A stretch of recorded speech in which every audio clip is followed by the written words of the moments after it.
Welcome back to Toledo Clinic TV. Our guest is a yoga expert, Mike Zerner.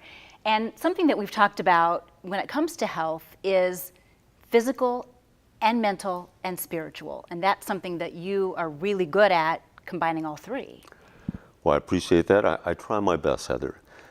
Basically, yoga is something everybody does every day. Yoga means union of your mind, your body, and your spirit.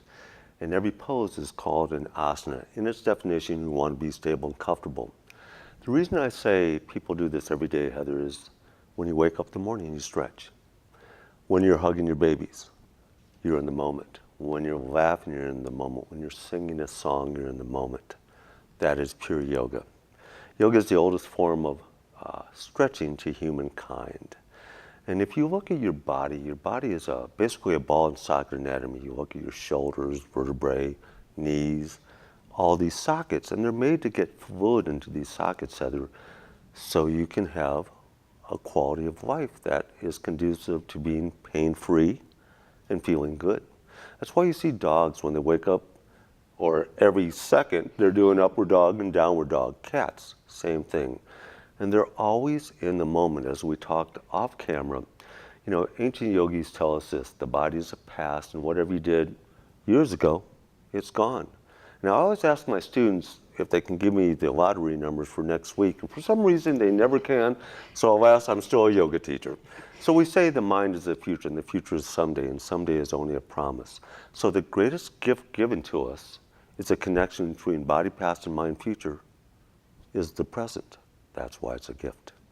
And you make it sound easy, but I'm guessing it takes a lot of years to develop the skill to be able to meditate and to breathe and to think that way. You know, that's a great question, Heather, and I will say it this way. I've been doing this 41 years. Most people come into yoga as a result of physical ailments or mental ailments. You know, we work with a lot of people with behavioral substance abuse problems, a lot of people with physical problems. So again, 41 years, I'm still a beginner. You know, I had a good fortune on being on TV with Lilius Folan. Lilius was the first woman on PBS, and she's still on PBS, and she teaches yoga. And she said, it takes 34 lifetimes to become a yoga master. I said, well, Lilius, for me, it'll be 43 years of being or 43 lifetimes. So I do think I'm a beginner because every day, the one thing I know in life is I don't know. I want to be a sponge. The only way I can learn is to keep learning. So anybody can do yoga. Anybody can meditate. People overreact to, how do I meditate? Oh, I'm closing my eyes, I'm meditating, I have 1,000 thoughts in my mind every second. That's okay. Just breathe, get through it. There's no perfection to it. What is important is the action of doing it. Okay. Movement, quieting your mind. So show us an example of a very simple, quick technique that you would teach a beginner. So this morning in my class, I had people come in and they were just, you know, upset over different things. You know, I told my husband he needs to clean out the cat litter, or my child did this, or, you know, at work I've got so much to do. So I'm going to show you a few things. One are the shoulder shrugs, where you create tension and then you let it go. So you're going to inhale like this, and you can do this with me. You can inhale like, you're creating tension, then you let it go by going, one more time.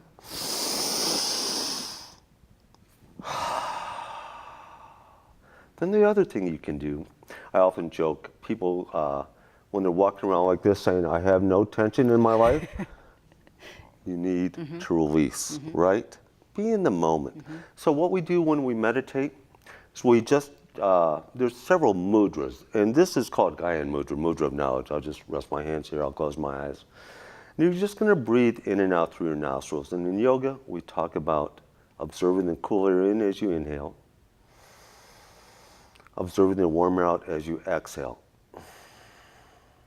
Now, people who have a hard time with this, we can say this to them. As you inhale, count to 1.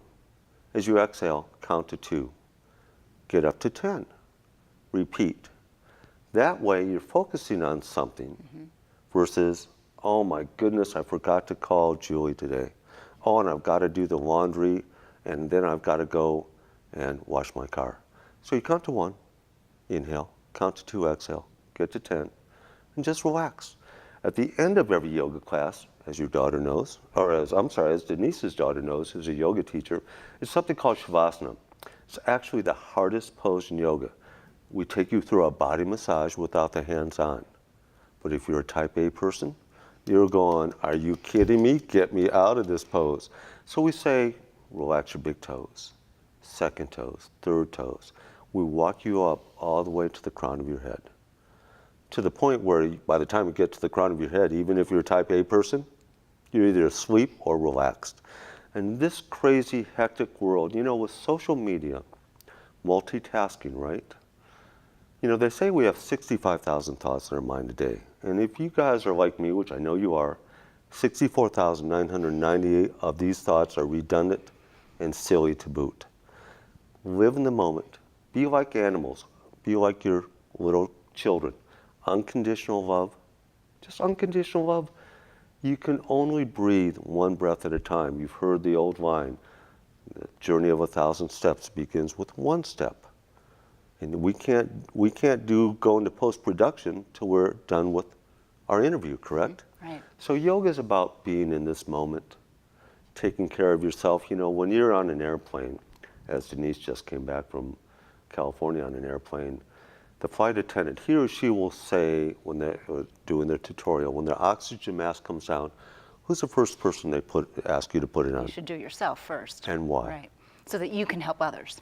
Amen. Right. That's what we're here for. Right. We're all the same in this world. As you've heard, we're all made of stardust. So whether it's this table, this mug, ourselves, we're all the same. So we need to treat everybody the same. And if we don't respect ourselves, then we can't respect anybody else. You talked about another way to calm ourselves down. Now, Eckhart Tolle says this, to meet everything and everyone through stillness instead of mental noise is the greatest gift you can offer the universe. So just be calm, be quiet, smile. It works. That's very good advice. All right. Thank you so much, Mike. And we'll be right back.